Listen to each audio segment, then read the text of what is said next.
Төсвийн байнгын хорооны жишээ, байнгын хорооны төсвийг чинь батлахдаа яг ижлэхэн жигдэл нэг 230 сая төгрөгөөр баталчихж байгаа шүү дээ жилийн. Тэгээ энд нь болохоор зэрэг сонсгол зохион байгуулалт гэж байхгүй. Тэгээ жилийн дундуур гişүүд гарын үсэг цуглуулж явж байгаа сонсгол зохион байгуулцдаг.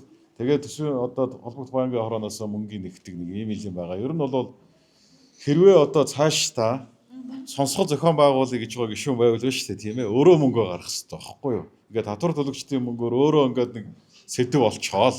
За энийг шалгая, энийг олон нийтэд хүргэе. Тэгээд сонсгол зохион байгуулад нэг одоо хэвлэл мэдээлэлээр гаргацгаая. Тэгээ мөнгөний ингээ байнгын хорооноос гаргуулчихъя. Ингээ яваадах юм бол энэ татвар төлөгчдийн мөнгө чинь тэгэл нэг энэ сонсгол нэртэй, үр дүнтэй ч юм уу, үгүй ч юм уу нэг юм 2 өдрийн юмд л ингээ 40-50 саяараа л явчих юм байл.